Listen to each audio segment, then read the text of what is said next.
దానం నాగేందర్ గారు. Thank you sir. Sir ఇవన్నీ చాలా సమస్యలు ఉన్నాయి. చాలామంది చాలా సమస్యలు చెప్తున్నారు కదా, అప్లై నో రిప్లై అన్నట్టుగా ఉంది ఇక్కడ. కాబట్టి కొన్ని చెప్పాల్సిన అవసరం ఉంది. నాకు సంబంధించి నా క్యాంప్ ఆఫీస్ గురించి గత 15 నెలల నుంచి రిక్వెస్ట్ చేస్తూ ఉన్నాను.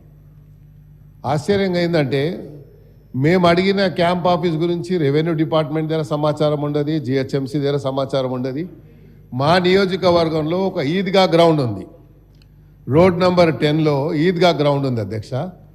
ఆ ఈద్గా గ్రౌండ్లో సిపిడిసిఎల్కి మన ఒక సబ్ స్టేషన్ గురించి ల్యాండ్ అలాట్మెంట్ ఇచ్చారు.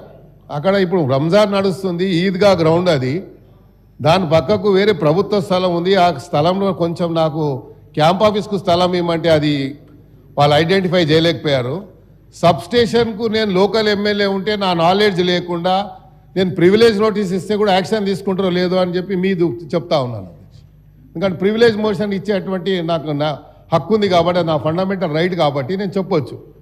కానీ నా ప్రమేయం లేకుండా, నా యొక్క ప్రెజెన్స్ లేకుండా అక్కడ ఫౌండేషన్ వేశారు. నేను పోయి నా రెగ్యులర్ స్టైల్లో పలగొట్టాను పోయి. ఎందుకంటే ఇక నాకు వేరే ఆప్షన్ లేదు కదా సార్. ఆప్షన్ ఉన్నప్పుడు అంటే వేరే తీరు చెప్పొచ్చు. సో మరి మంత్రి గారు ఉన్నారు కాబట్టి, భట్టి గారు ఉన్నారు కన్సర్న్ మినిస్టర్ కాబట్టి వారి నోటీస్ తీసుకొస్తున్నారు అధ్యక్ష. ఇక తర్వాత చెప్తా ఉండు రాదు బాయ్ సార్. రెండోది అదే చెప్తున్నా, నోట్ అంటారు తర్వాత నోట్ అంటారు రిప్లై వస్తుంది. అబ్బాయి నువ్వు చూడలేదా సార్? ఇంకోటి, నేను రీసెంట్లీ ఒక గవర్నమెంట్ స్కూల్కి వెళ్ళాను అధ్యక్ష. వాళ్ళు ఏదో ఫంక్షన్ పెట్టుకుంటే పోతే అక్కడ ఉన్నటువంటి హెడ్ మాస్టరు ప్రిన్సిపల్ వచ్చి నాకేం రిక్వెస్ట్ చేశారంటే, సార్ మాకు గుడ్లు మిడ్ డే మీల్లో వస్తుండే, ఇప్పుడు మొదలు ఇస్తున్నారు సార్ అని చెప్పింది. చిన్న పిల్లలు వచ్చి నేను రోజు ఎన్ని గుడ్లు అయితే 20 చెప్పు నేనే పంపిస్తా అని చెప్పిన. మరి ఆ పిల్లలకు మనం ఇవ్వాలి కదా అధ్యక్ష గుడ్లు, అది ఒకసారి ఆలోచించండి. రెండోది, ఆ స్కూల్స్లలో ROR ప్లాంట్స్ పెట్టమని చెప్పి నేను నా బడ్జెట్ కూడా ఇచ్చాను. మరి ఇప్పటిదాకా బడ్జెట్ నా ఏదైతే రెగ్యులర్గా వచ్చే బడ్జెట్లో ఇచ్చాను. కానీ ఒక ROR, ఒకటేమో NBT నగర్లో రౌండ్ టేబుల్ స్కూల్ ఉంది సార్, చాలా పెద్దది, సుమారు 2000 మంది విద్యార్థులు చదువుతారు.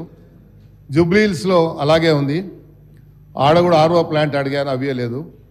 ఇంకోటి, ఇది చాలా ప్రధానమైనటువంటి సమస్య కాబట్టి ఇమీడియట్గా యాక్షన్ తీసుకోవాలి. నోట్ అనేది అది రెగ్యులర్ ప్రాక్టీస్ అధ్యక్ష. నోట్ అంటే మాకు తెలుసు, నేను కూడా మంత్రిగా పనిచేశాను. నోట్ చేసుకుంటాం అంటాం, బయటికి పోయిన తర్వాత అది డస్ట్బిన్లో వేస్తాం ఆ పేపర్ తీసుకుపోయి. ఇది రెగ్యులర్ ప్రాక్టీస్ కాబట్టి నేను చేశాను కాబట్టి చెప్తున్నా అధ్యక్ష. నేను వాళ్ళని ఎవరిని బ్లేమ్ చేస్తలేను. ఇప్పుడు నాకు ఎవరు చెప్పాల్సిన అవసరం లేదు, నాకు తెలుసు ఏం మాట్లాడాలో. అందరికంటే సీనియర్ ఎమ్మెల్యే నేను సార్. ఇంకోటి, EWS కాలనీ, నేను మినిస్టర్ ఉన్నప్పుడు ఫౌండేషన్ వేసి కాలనీ కట్టించాను. ఆ EWS కాలనీలో ఒక వ్యక్తి వెంకటరెడ్డి అని 5-6 ఇండ్లు వాళ్ళకు కొంచెం డబ్బులు అప్పు కింద ఇచ్చి అన్ని ఇండ్లు లాక్కొని 6 ఫ్లోర్లు వేశారు. నేను complaint, zonal commissioner complaint with pictures, court ఆర్డర్తో సహా పంపించాను. ఈరోజు వచ్చే ముందు MRO గారికి, తహసీల్దార్ గారికి, అదేవిధంగా DC గారికి పంపించాను. యాక్షన్ తీసుకుంటలేరు. EWS కాలనీ అది పర్మిషన్ ఎలా వచ్చింది?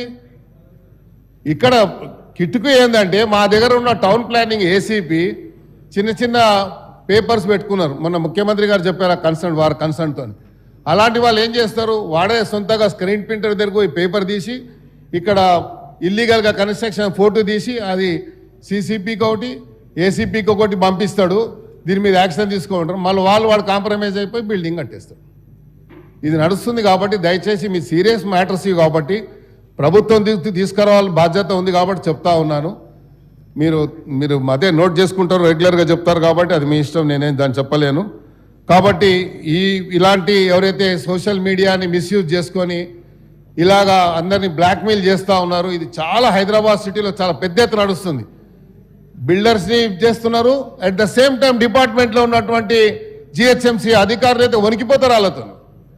ఎమ్మెల్యే ఫోన్ చేసినా, మినిస్టర్ ఫోన్ చేసినా భయపడడు. కానీ ఆ సోషల్ మీడియా వాడు ఒక ఫోన్ చేస్తే మాత్రం సార్ యాక్షన్ తీసుకుంటా అంటాడు, ఇద్దరు కూర్చొని లావాదేవీ జరిగిపోతుంది.